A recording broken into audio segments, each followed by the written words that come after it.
Welcome to another episode of One of Us Knows What They're Talking About, and the other one is you. I'm Lorie Burch, your host. Join us as we discuss and unpack wills, trusts, estate planning, and probate law in a way that's actually informative, interesting, and, well, hopefully entertaining. Because if you don't have a will, the state of Texas has one for you. Let's dive in.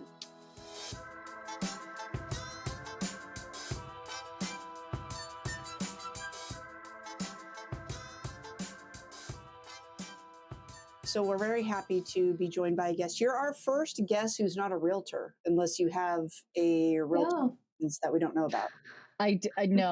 No, I don't. You know what's kind of funny about that is we spend an inordinate amount of time talking about how unhinged in general realtors are. Yeah. It's been our experience. But I mean, we love them. Sure. And we love their referrals and we love them. And there's many who are not, but just as like a species. Well, because like you have to be. I think so. I don't think they're born that way. I think that clients, home buyers make them that way. I think it's a little bit of column A, column B. Well, it's like, I feel like it takes a certain type of person to want to do that. And then your clients like take you to the next level. I think if you don't go to therapy, then you have no boundaries. Great segue. We'll get there. I think one of the things is that home buying is probably the most extreme version of completely emotional decisions that you think are completely rational and logical, but they're not. It's 100% emotional. Well, especially if it revolves around like death in some way. Are you trying to keep us on track? Well, sure, but like I'm trying to also think like if they're referrals to you, if they're referrals to you, I don't know why I've been up since 6 a.m. and I don't know how my brain is still functioning. I was at HEB at 6:50 this morning. It was the most beautiful experience I've ever had. They were open at 6 a.m. I looked because I was like, "Are you open?" It was beautiful. I was out by 7:15.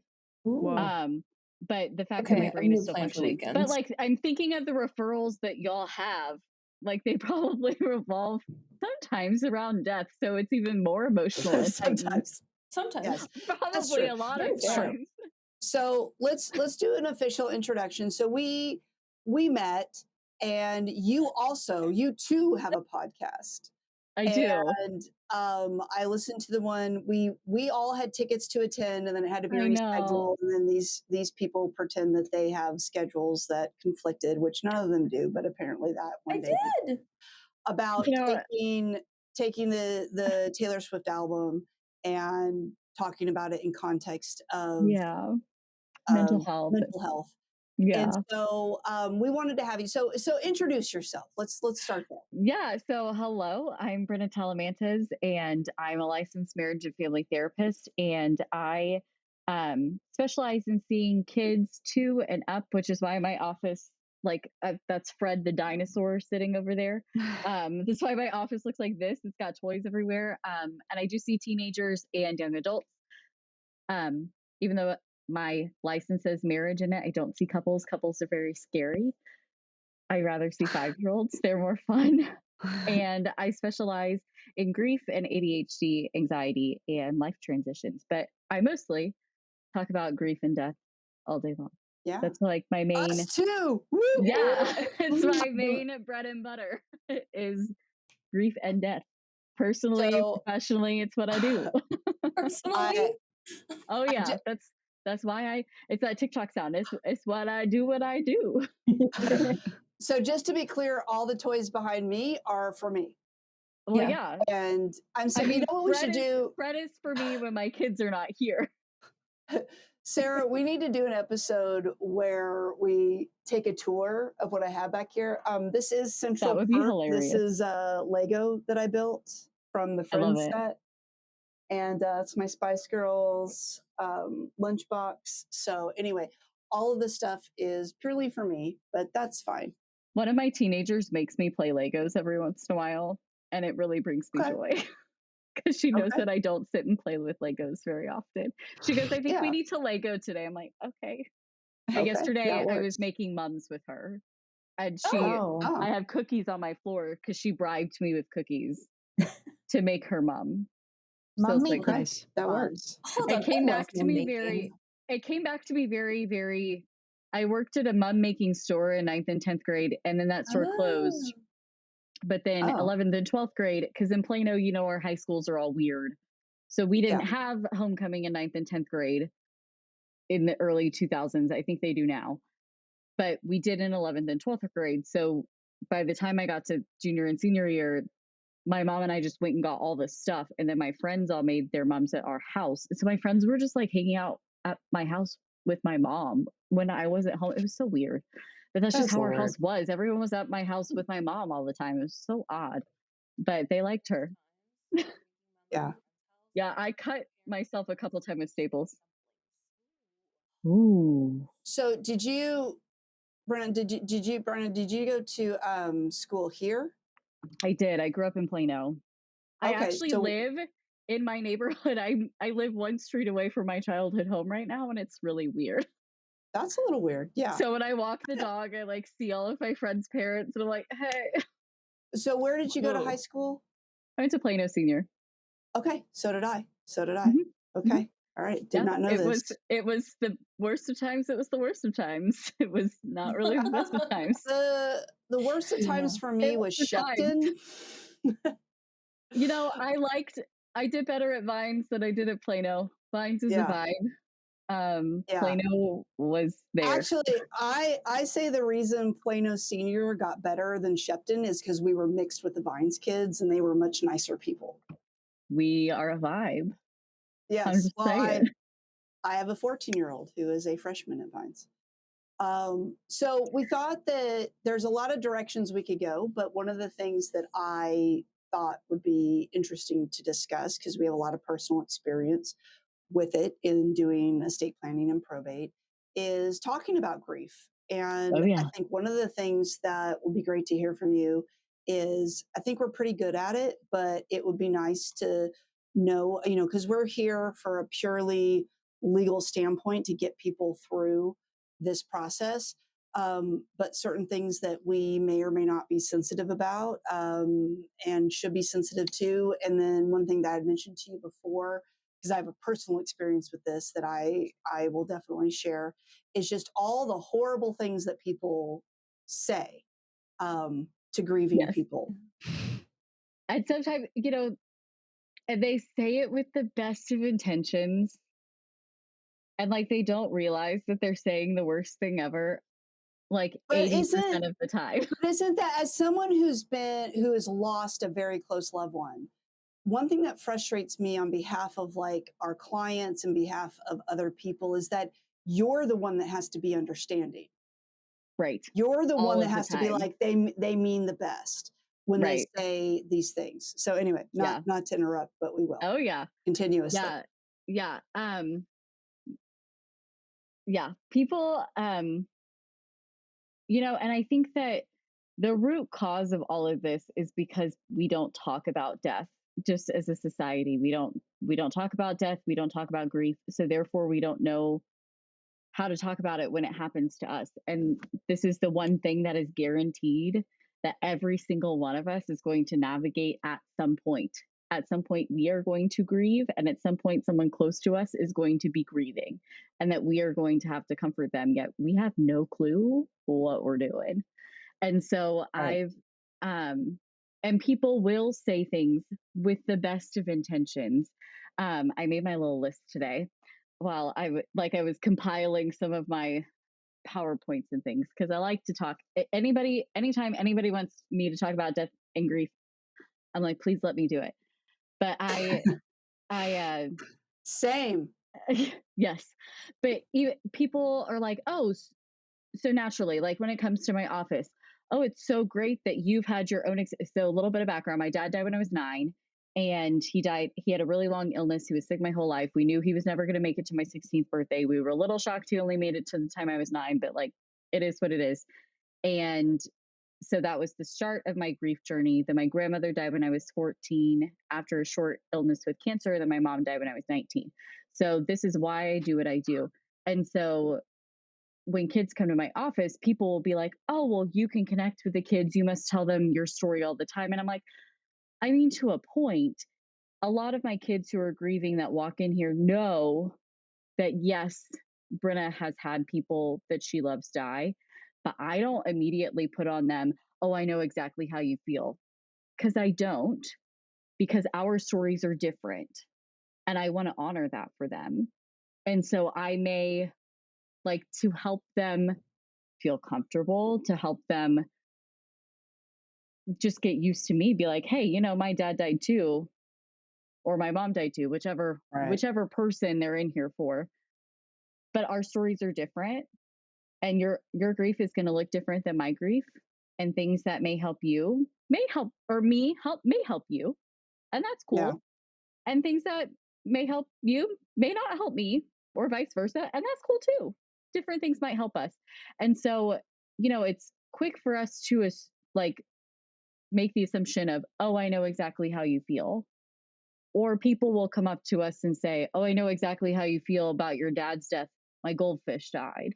And it's like, lovely. Well, like, no, that's a little different. I love that you love your goldfish, and that means a lot to me that you loved your goldfish, but it is a little different. But thank you for trying that. Okay. Another one that I think that people think is helpful, but really just puts a lot of pressure on people is the you're so strong, or you're doing so well, or and again, it has, and we're not here to like sit on people if you've said these things. We're here to like learn. But, you know, the person who is grieving, who is having to navigate all their life has just changed. The last thing, they're sick of being strong. They're sick of having to fake it, because the last thing that they want to do is to keep having to, quote, be strong. They're over it. They don't want to do it anymore, or they just don't feel strong at all whatsoever. And for you to come up to them and be like, oh, well, you're so strong. And you're like, are you kidding? You are not picking up this situation at all. I'm not feeling strong. I don't want to be strong. I need help. And so for people to come up and be like, oh, you're so strong, you're handling this so well, it's like, read the room. Right. Like, no. So like some alternatives to that is, wow, like, how are you doing today? Just asking, how are you doing today? How does your grief feel today? It looks like you're feeling put together today, but how are you feeling today? What can I do to help you? Let's not assume people are doing anything. Let's not assume people are feeling any kind of way, because then they're just going to be like, I can't trust this person. They're not reading the room. Right. So again, best of intentions, but no one wants to have to feel strong in these moments, and they're sick of it. Another one that I think that especially kids and teenagers are often told is, it's going to be okay. Who told you that?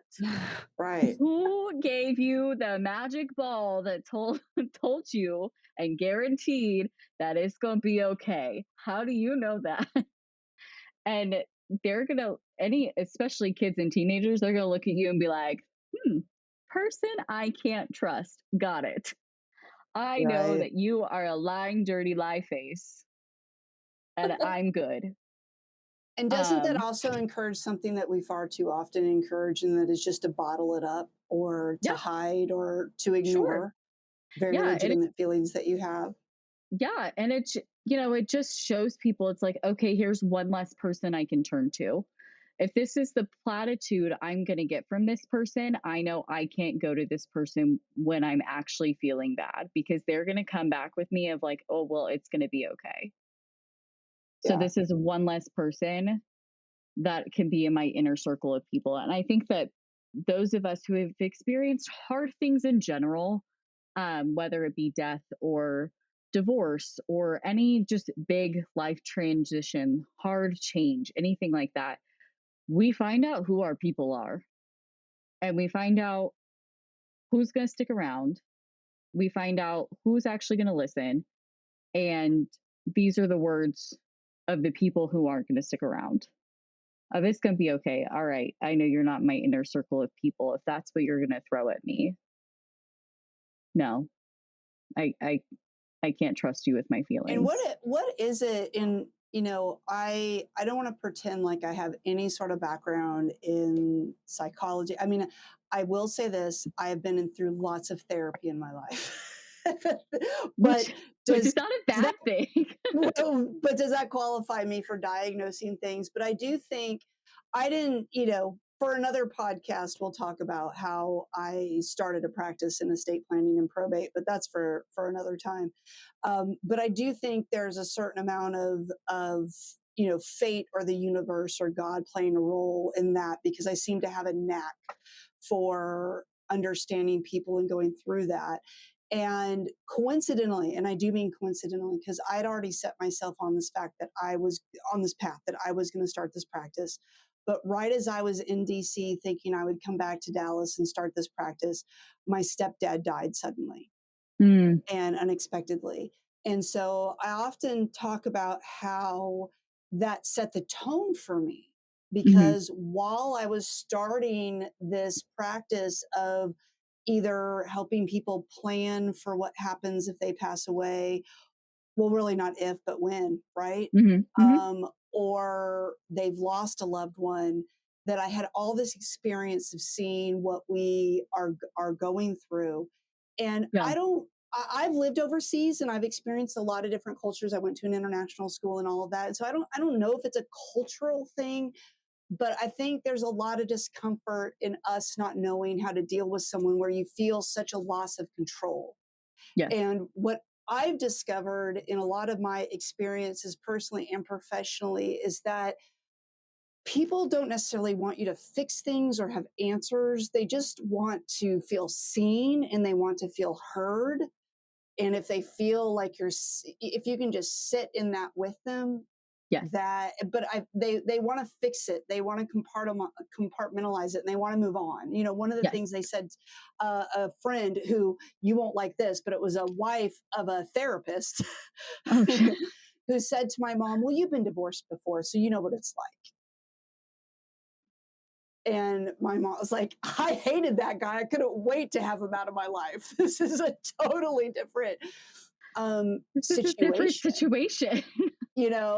And another one, and Cyntia knows this story, is that my parents were pretty well known in the local Plano community here, business community. And when I moved back in the wake of all of this and started my own practice, I encountered a lot of people who knew them.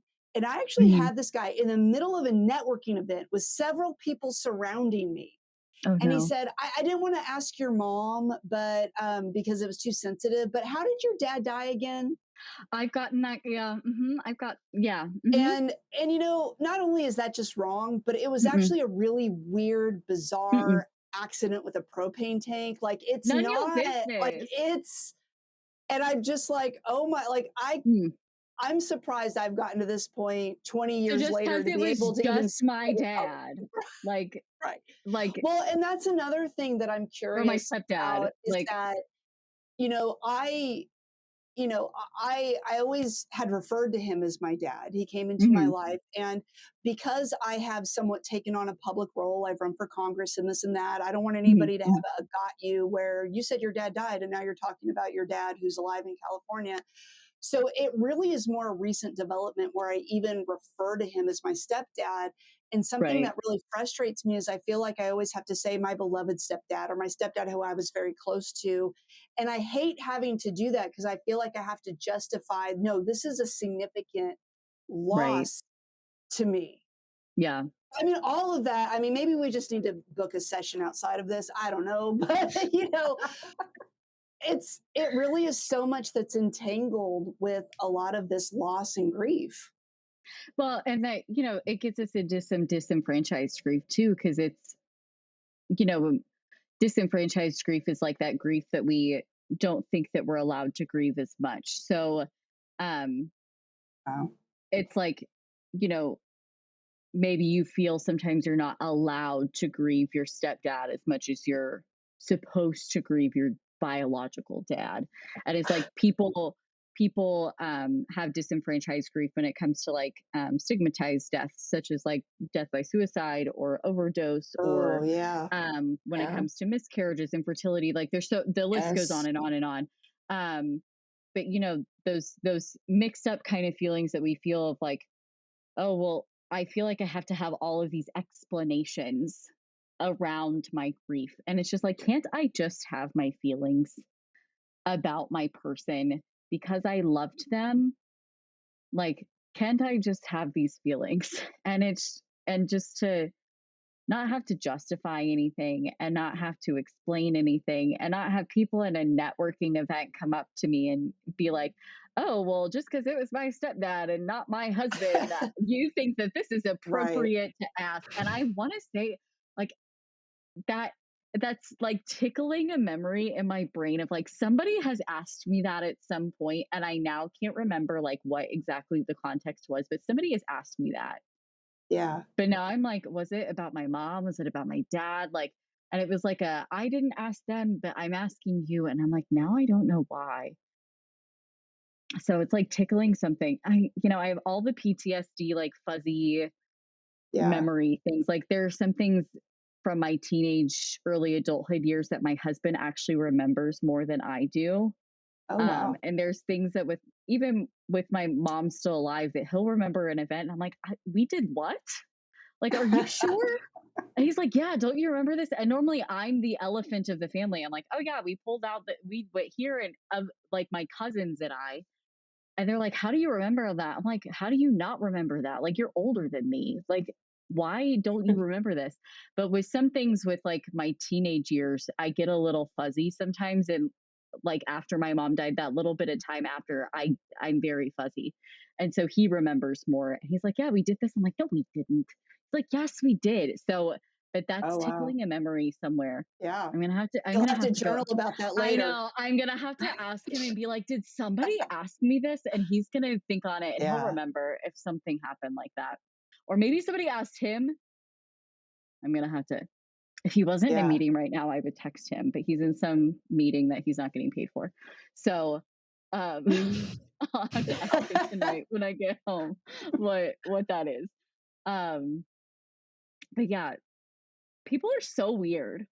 And I think because we have, you know, our culture and just, this is America being America. Our culture is just so like, pick yourself up by your bootstraps. We're going to keep your chin up. You're just going to keep going.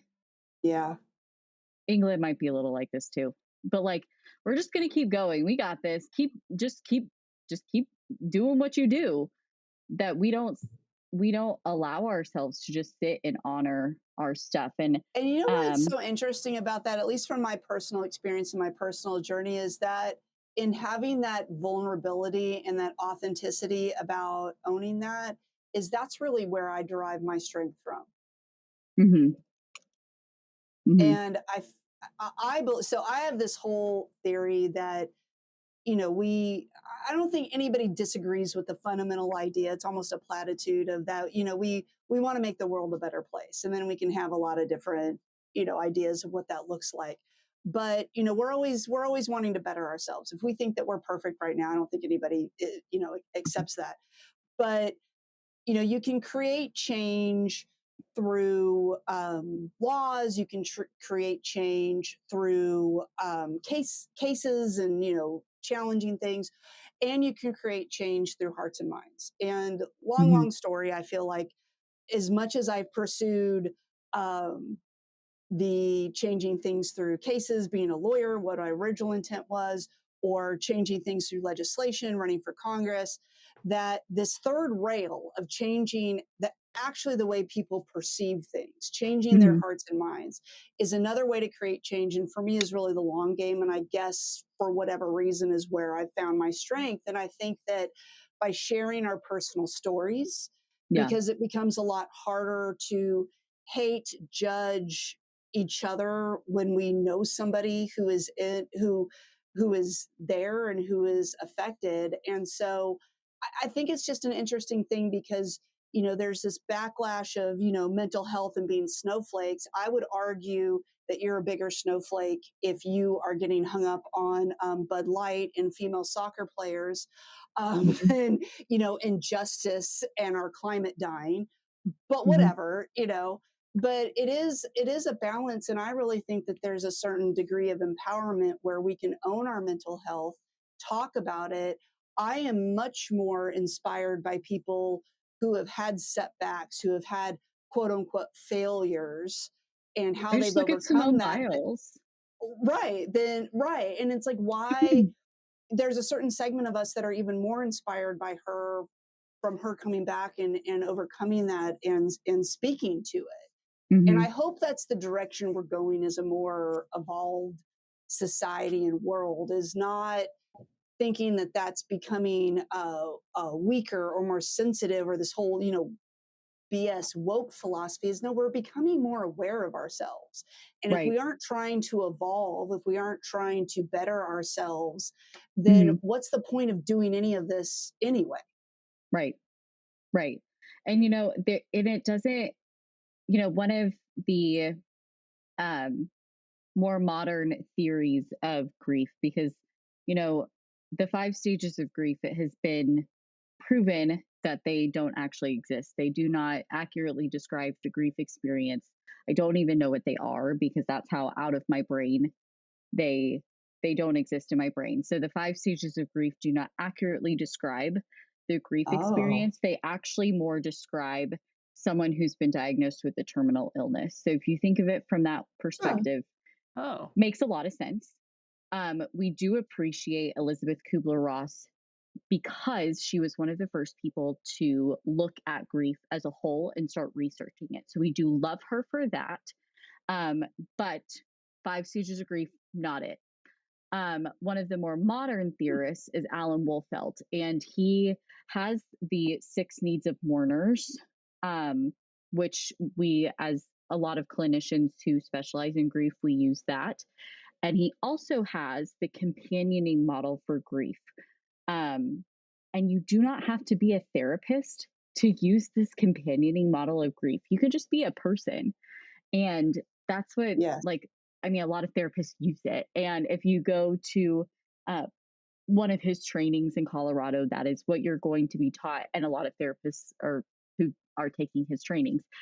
But it is all about sitting still, being with the person, listening to them, not pretending to be an expert on grief. Do I know a lot about grief? Yes. Do I know a lot about like death and dying and all of these things? Sure. Will I ever say I'm an expert? No, because I'm not even the expert of my own, because my own grief changes and morphs. My grief is 24 years old and it still changes and ebbs and flows. And there's hard days and there's not hard days. There's hard seasons and there's not hard seasons. 2020 was a particularly hard season, even though nobody died. It just was the 0 years are just hard, because my dad died in 2000. My grandmother died on a 5-year. My mom died on a 0 year. So it just is a lot of milestone years. And so it was my dad's 20th anniversary, my mom's 10th anniversary. It was freaking 2020. We had an election from hell. My husband was a teacher, or is a teacher, and so was a teacher. And so it just was a lot going on. So there's grief ebbs and flows. It changes. There's a lot of things going on. So I'm not even an expert in my own grief. I'm not going to pretend to be an expert in somebody else's.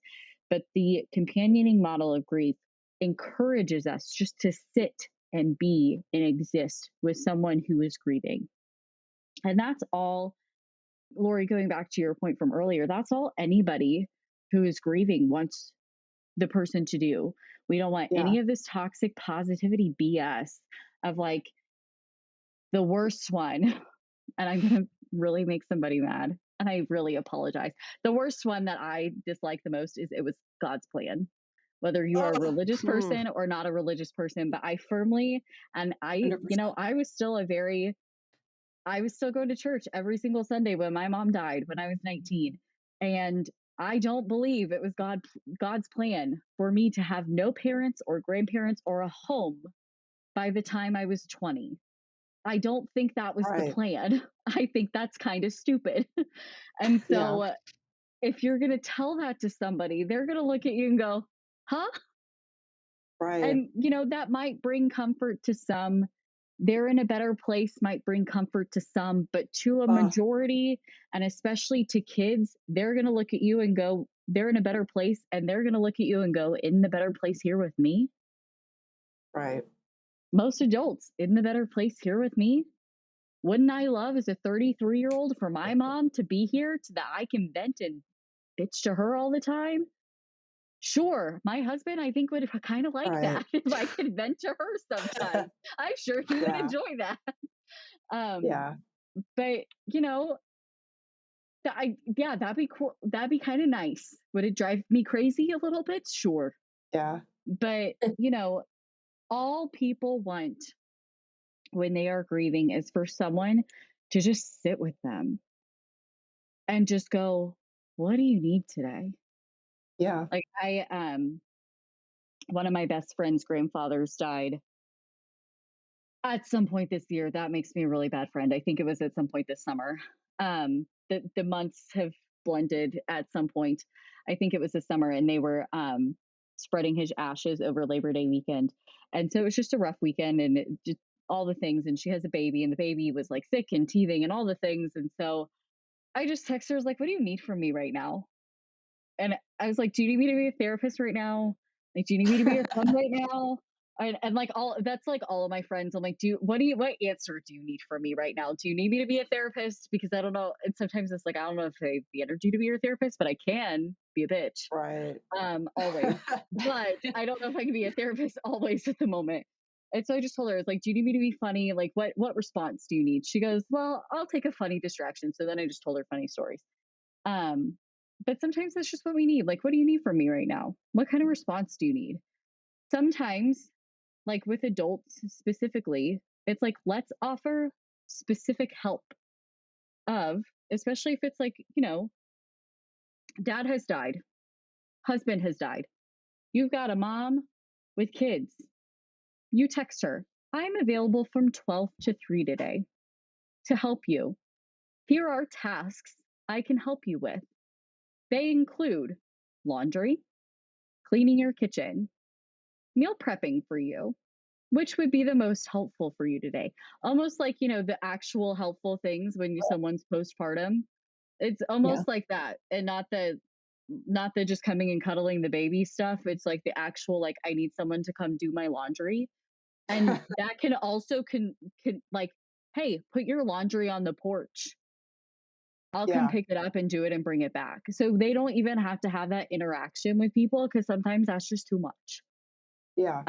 But hey, I'm going to swing by your house at 1, throw your laundry on the porch. Don't organize it. Just throw it on the porch. I will bring it back to you tonight done. What else do you need? Just the With mental dinner. image of somebody just chucking laundry outside. Yeah. I mean, because I know with my friends, I'm like, girl, I don't care. Just throw it on the porch. I will do it. Like, and especially like the inner group of people, I'm like, I don't care what it looks like. I will fix it. It is fine. And then it's like, okay, I'm taking my kids to the park at 2. I'm going to swing by and get yours. I'm also going to bring you Starbucks on the way home. Would you like a pumpkin spice latte, or would you like something else? Yeah. So it's like, here are specific tasks, because when people are like, oh, well, let me know what help you need.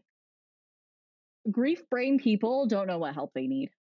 Right. Like, they don't know how to tie their shoes. Like, right. And it's hard. And one of the things, so with losing my stepdad, and it was August. And so everything was really centered around my mom, the first Thanksgiving, the first Christmas, the first New Year's. And then everybody moves on. And then the second year sucks. The first Father's Day was the first time when it was just us. Like, it wasn't about my mom. And I remember a couple people who I just did business with, I didn't really know. All they did was they sent me flowers, or they sent me a text that said, thinking about you. And Yeah. that by itself Yeah. was really, really significant. Just Yeah. feeling seen and them knowing, like, hey, this is a tough day for you, Yeah. because we had rallied around my mom and Sure. pushed aside like a lot of the stuff. And one of the other things that you just mentioned, and this is something I'm particularly sensitive to, that I try to do, is that I actually, it seems almost the immediate aftermath. You're so busy Yeah. there, and especially like with people like us, like the probate, the Oh assets, yeah. the house, the car, The all business of of that. death. Yeah. And everybody, yeah, the business of death, and everybody is swooping in, but they Mm-hmm. move on with their lives, and they Mm-hmm. should. Like, I Sure. respect it. Like, you don't need, Yes. but that's when you start sitting in it. And I think Mm-hmm. that for those of you who have loved ones and friends who have lost someone, yeah, definitely reach out in the beginning, but put it on your calendar. Like, if it's a Mm-hmm. father or a mother, think about Mother's Day or Father's Day. If it's a birthday, if it's 6 months from now, just to so I want to share a quick story, because I wouldn't be married if it weren't for this.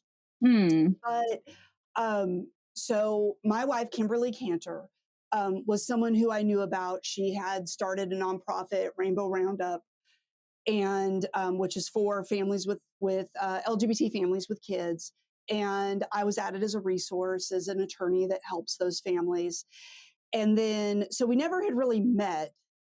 Ironically enough, we went to Plano Senior High together, but That's that's a very big well, school. because So you it's graduate with 1,500 of your best friends. right. So we Yeah. never met, but unfortunately, she has a yearbook with my least favorite picture of me ever. But anyway, so she had posted on Facebook that her dad had died. Mm. So I had reached out to her just saying, hey, I'm sorry to hear about that, because she's someone who I knew in the community. Mm-hmm. And I'm going to try not to get emotional, but I am an emotional person. And then I didn't know what she did for a living at the time, but she posted this picture of this tree that kind of bent into a heart, and said that she got lost on a drive during work, and that she was used to talking to her dad on these drives, and she got distracted, and it was just something she wanted to share. Mm. So I sent a message to her and I said, hey, checking in with you. Saw your post. I would never compare my grief, but what I have found is you never know when it's going to hit you. Mm-hmm. And after I'd moved back to Texas, after my stepdad had died, I went down to Trinity University, where I went to college, which is the best college to ever go to. So I was like really happy to be there in this place that I loved. It was comfort. And I went into the bookstore and I was going to get some Trinity swag. And I saw the sticker that said, I'm a Trinity dad. Mm. For some reason, it hit me, and I had to go to my car and Mm-hmm. sob and call my mom. Like, I don't know why, like that, because I didn't have the guy I would get that for, right? So anyway, I shared I shared that story with Kimberly, and then that was the end of that story, because we just kept talking to each other, and now we're married with 5 million kids. But my point being is that you don't ever know when those things will strike you, and I think True. really being present and being aware. And I've had a few clients, because our job, and I want to talk about this a little bit, is really to navigate this legal piece. Like, the biggest mistake you can make is to get involved in the emotional part of this, because that's not what they need. They need us Mm-hmm. to be the guide of how to figure out this legal piece. But there's been a few that have kind of caught me off guard, where and I don't think there's any shame, at least I don't, in putting it on your calendar. Be like, I'm just going to check in with this person. And Yeah. I don't have any solutions. I don't have any answers. All I've done is just send an email and be like, hey, I was thinking about you. How are things going? And that means so much to anybody. And especially Yeah. if it comes from a person unexpected, like someone that was handling business. Right. Like Right. that can mean so much to families, that it being from this like outside of the friend group, outside of the family member. Like there were here and there, so many, especially after my mom died, there was, the church that we went to at the time. I mean, it's the building's still there. Like it's massive. But I wish I at some point had turned around, but that was just way too intimidating at that point to like turn around and look at the people, because she had an impact on so many people's lives. But it was very overwhelming at the time to like get inundated by all the stuff. But the people who would just randomly kind of check in, like 6 months, a year, be like, hey, like how you doing? Right. That felt good. And some days people, I think people sometimes are worried to bring our people up because they're like, well, I don't want to upset them. And I'm like, you know what? If you bring up tears, they needed to come out. Right. And if you message me and I tear up because of it, those tears needed to come out. And I think I just have an ability to not cry anymore. My therapist and I have talked about it. It's like a whole thing. I forced myself to watch the 90s Little Women with Winona Ryder to like force myself to cry sometimes so that I can emotionally regulate. It's a thing. The therapist and I have talked about it. But if I have an emotional response, that's not a bad thing. The tears needed to come out. You allowed them to. Right. And I think that, again, going back to our society, just like we just buck up and deal with things, is tears aren't a bad thing.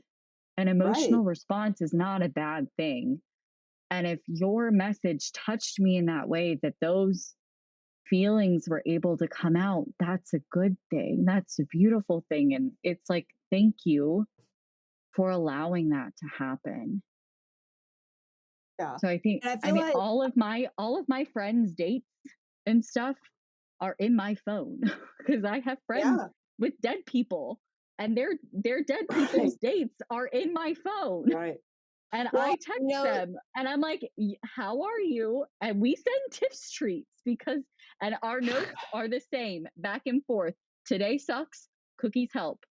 No matter what, that is the message. That is great. Today is allowed to suck.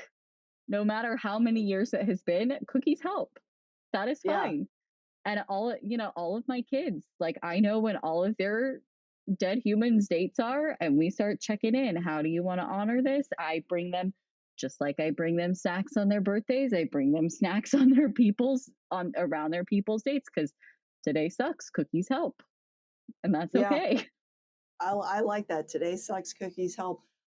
So one of the last things before we turn this around and get to the Sam Sara segment that we always have.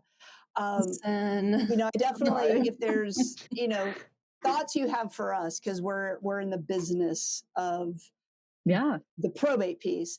But I wanted to tell you a story that the rest of them have heard, and I share a lot because it's very impactful. But so probate, when someone dies, you got to do something. You've got assets, debts, and stuff that are in the deceased person's name, and you got to get those to where they're supposed to go. Hopefully you have a will or a trust where they took charge and made those decisions. Now, of course, it's not just about... I've had 2 dead parents that had nothing. It's been great. Yeah. Well, and one of those things, and I think the answer answers itself, is, in the US, over 70% of people have no plan. There's a higher percentage that have, they think they can do DIY and a lot of stuff. And we can definitely talk about that. But I think part of it, they give themselves a lot of excuses. It's too expensive. I don't need it, this and that. But I actually think it's just they don't want to contemplate the inevitable, which is kind of what we're talking about. But I don't get too hung up on that at this point, but I'm happy to go there. But our job is really just, if they have a will or a trust, great. If they don't, we've got to basically get the home, the bank accounts, the car, the life insurance, the credit cards that are in that person's name out of their name. Mm-hmm. And from a mechanical legal standpoint, taking away all my human feelings, because lawyers are not humans, that's the job. Mhm. And within the first few years of my practice, I was sitting at a probate hearing with a client where we're waiting to get the paperwork from the court. And I'm doing the normal walkthrough of, okay, now that you're the executor, you can contact the bank and get the bank account closed. You can do this and that.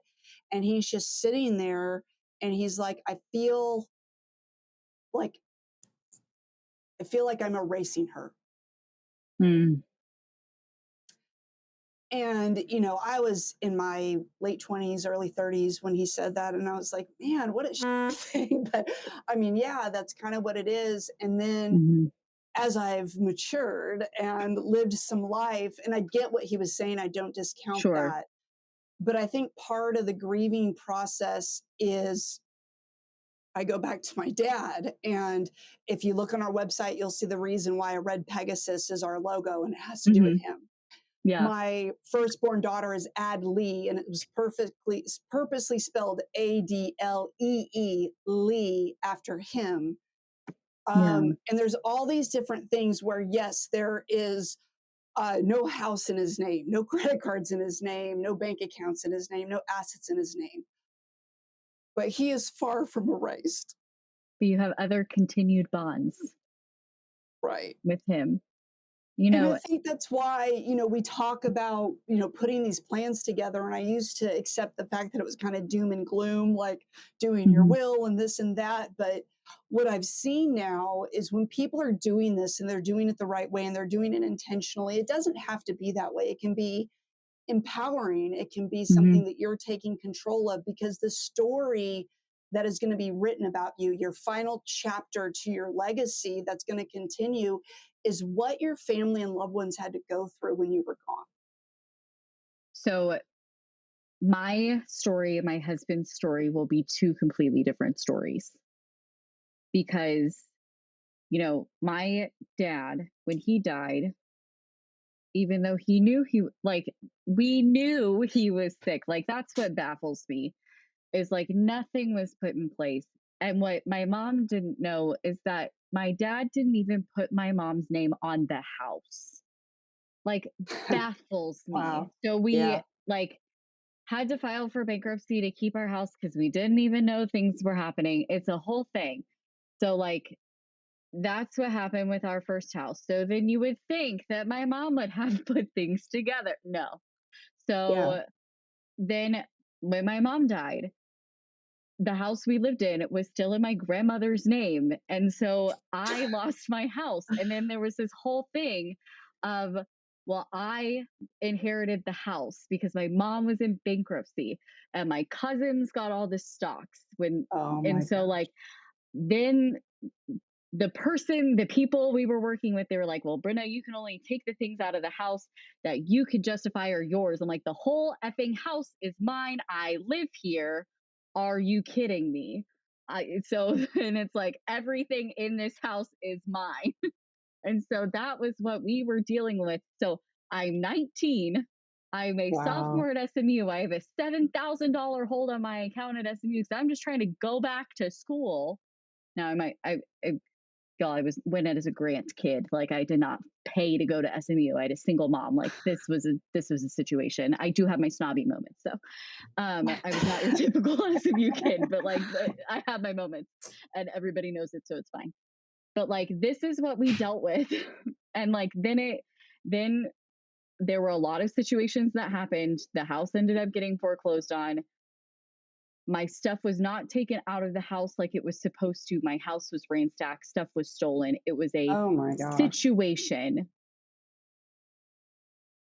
It was a situation. My house was destroyed. And when I got to go back inside my house, the people who were in my house and had gone through my stuff, there was I forgot the guy's name, but there was this puppet. The head of this puppet was in one room. The legs were in another room. These people destroyed the Oh my house. gosh. Wow. So this is what 19 and 20-year-old Bryna was navigating because things were not put in place. Yeah. Therefore, and my husband's parents and my husband, I mean, thankfully we were already dating, and if that was, thank God. So they saw that and they have their mess together. Thank God. And every once in a while, like every 6 months or so, and we actually just had this conversation a couple weeks ago. My mother-in-law was like, "Oh, my TRS got updated. Here's the highlighted thing. I made you a copy. Here it is." And so my husband doesn't like talking about it because it makes him sad, but that's fine. I can deal with it. And so every couple months, I'm like, "Have you moved the will? Is it updated? What's going on? Is it in the same place? Where's the what's the safe code? Are all the things good?" Our stories will be completely different. And I wasn't able to start grieving my mom until like a year after she died because I was having to deal with all of this extra stuff. And that's why my brain is also so fuzzy. It's like, I don't remember a whole lot from this year. I got like a 1.9 that spring semester. Like, I'm surprised I graduated. But like grad school was much better. I promise I know how to do my job. And like, I'm really good at it. Like, I promise. But like undergrad, who needs poli-sci when you're a therapist? So it's fine. No big deal. And I don't need math. I can add up my bills. It's fine. But like that's part of why I'm so fuzzy, because I was having to deal with so much stuff and like work because I had to like make money and like pay bills.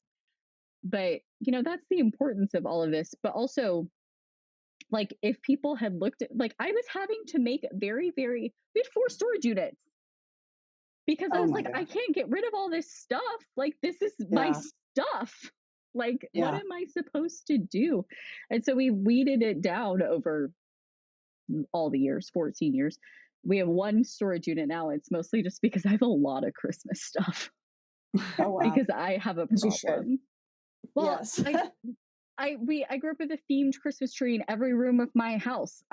It's a situation. And we've like rented and stuff. And so, you know, it's in a climate controlled situation. But you know, the stories will be very different. So like when in a very, very long time, this happens to my in-laws in 20 years, because they will live forever because they have to. When this happens, when they have lived a very, very, very long life, it's going to be less stressful because everything is in place. Yeah, for sure. And it's going to be fine. Yeah. And it's going to honor them. It's going to be less stressful for us. And I think it brings them a lot of comfort to know that. Right. To be like, our kids are going to be fine.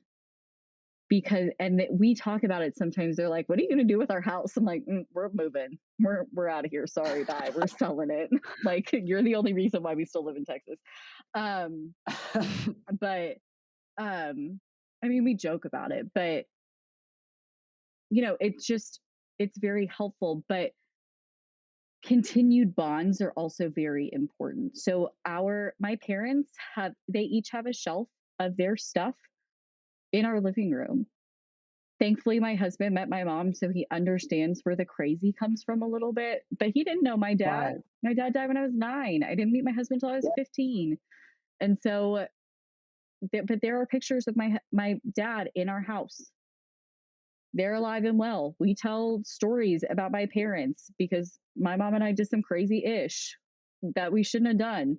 I mean, the week that she died, we were like going down, because she died the week of Veterans Day. We were like down at the VA hospital. This was 2010. We didn't have iPhones. And then the GPS stopped working.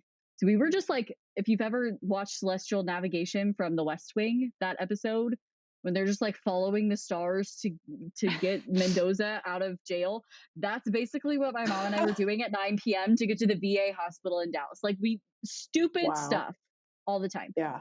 But we talk about them. We honor them in different ways. We have symbols that remind us of them.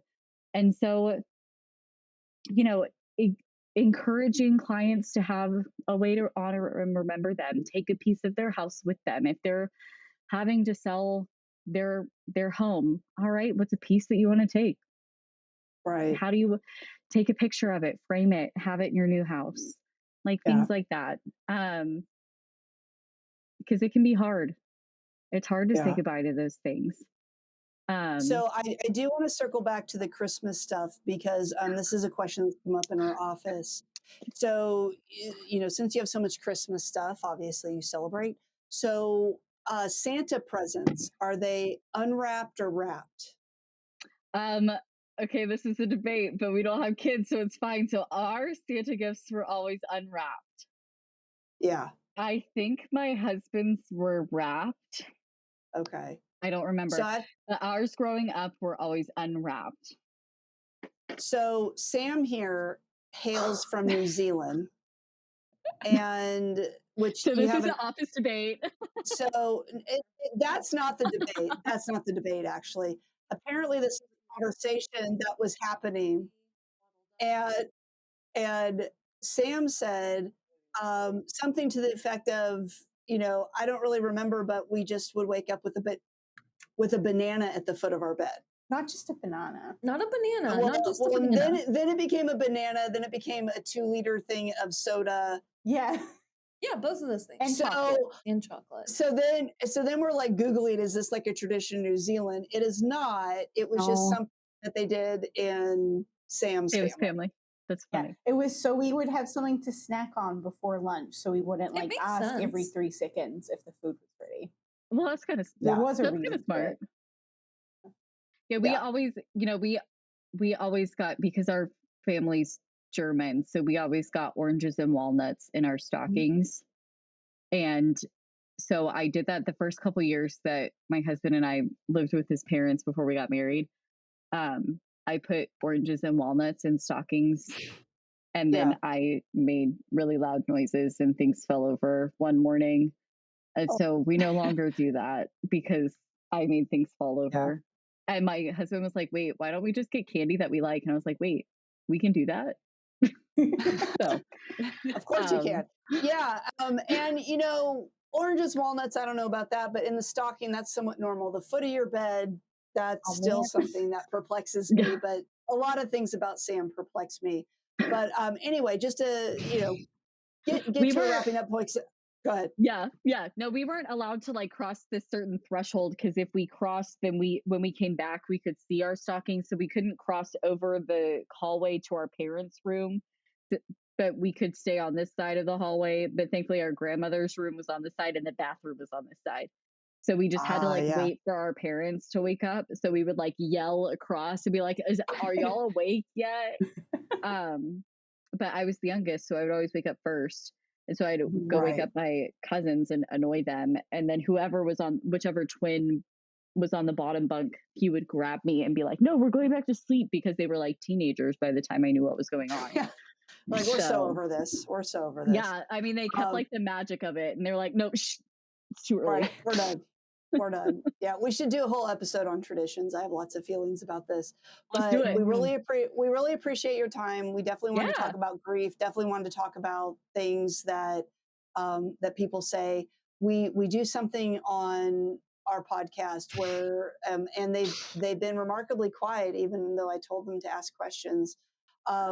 Where Sam and Sara have their own offering, and so they were going to talk about real quickly to wrap it up. Yeah.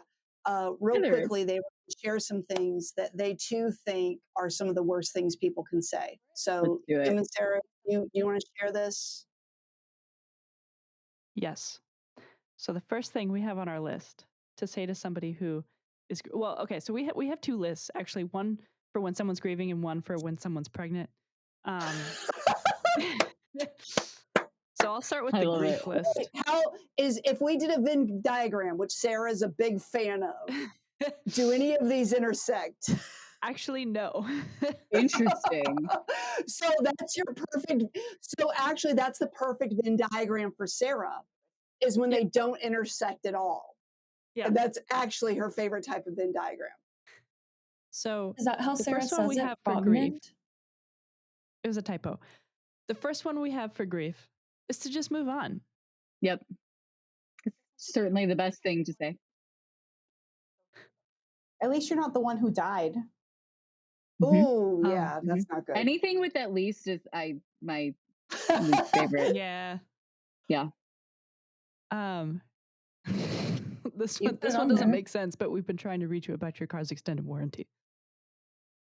It does make sense. They are relentless, even in death. They are relentless. Yeah. I love it. This one is one that I will say I'll say to potential new clients. It's not on purpose, but I say, okay, perfect a lot as I'm like writing down notes. No, Mhm. one time I heard her ask, okay, and what was the date of death? Okay, perfect. I'm like, how about you don't? It's just No. a reaction. It's just a Don't. reaction. Wait a If you're minute. Fantastic. Excellent.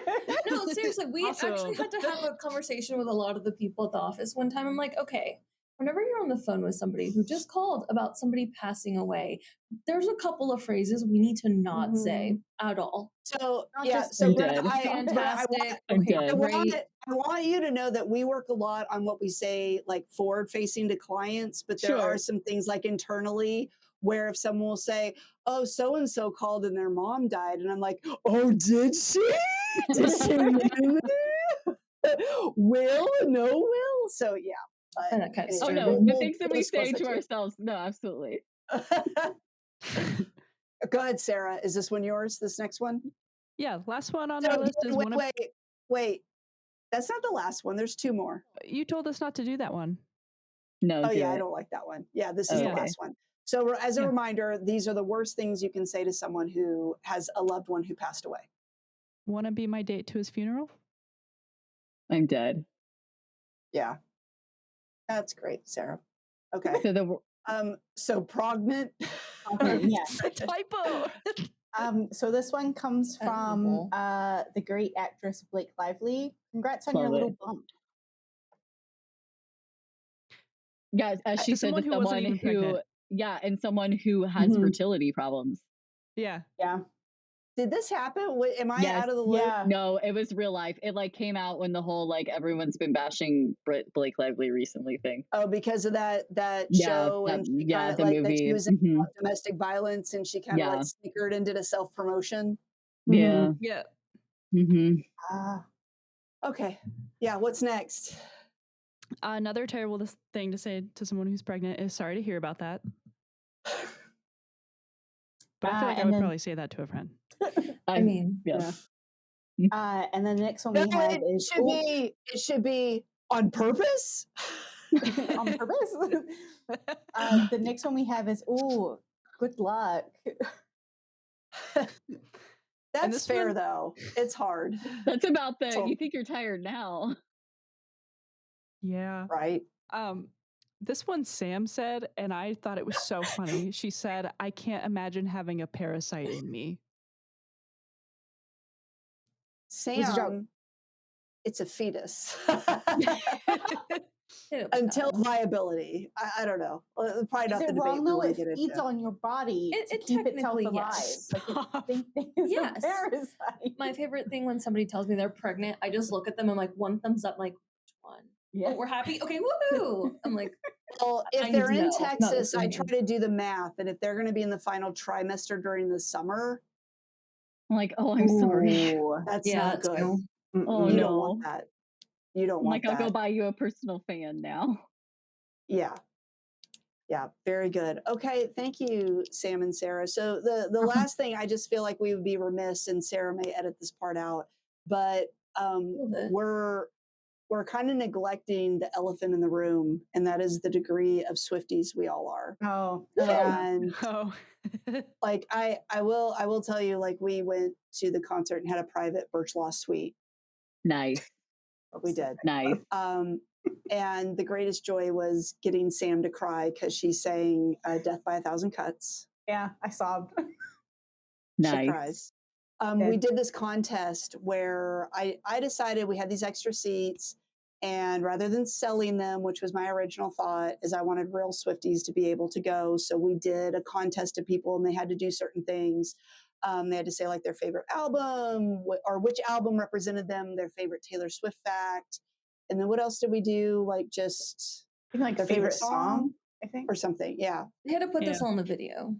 And we had a whole judging criteria, but I will tell you, there was one person in particular that we had to eliminate on behalf of Sam because she happened to say mistakenly, because they didn't know who they were talking to, that Lover was the worst album. And you don't say things like that to Sam. No. That's sad. You just don't. So sad. Oh no. immediate zero. You just don't. Oh no. No, you just don't. If you were one Taylor Swift album, which one represents you? At the moment, I'm very much like in my tortured poets department, like All right. just like it, like yeah, Okay. Sara. yeah. I mean, I'm always 1989. That's always the vibe. Yeah. Yeah. All right, true. Sam. I think the same. 1989. If you don't say Lover, I'm going to drive to the office right now. Okay, and slap Lover. you. I'm so sorry. You didn't say favorite album. No, you said what era Okay. you're in. Who is okay? All right, Cyntia, come on. It will always be Reputation. Right. Like Tortured Poets, there's some that hit Yeah. real good and real hard. Yeah. But I'm a 1989 girl. I love I just have to say 1989. on behalf of my 5-year-old, she is straight up Reputation. Yeah. yeah. I'm like going back and forth between Torture Poets Department and Reputation. I just need that new album. Yeah. So I haven't, because I'm Taylor trash right now. I haven't sat with it enough, but there's just feelings I have around 1989 that I think it'll always have to be mine. Yeah. Yeah. Well, thank you so much for joining us. We'll yeah, definitely this is fun. have to have you again. Yeah. Thank you so much, and y'all have a fun day. Thanks for listening. And just to cover all our bases about what you just heard, I'm sorry and you're welcome. Make sure you subscribe so you never miss an episode, and tell your friends about us. We do webinars and live events. The best way to stay up to date is to follow us on Instagram, Facebook, TikTok, and YouTube. Links are in the show notes. If there's a topic you'd like us to cover, maybe you have a question you'd like us to answer, or maybe you just want to say hi, hit the link in the show notes or go to burch-law.com/podcast and fill out the contact form.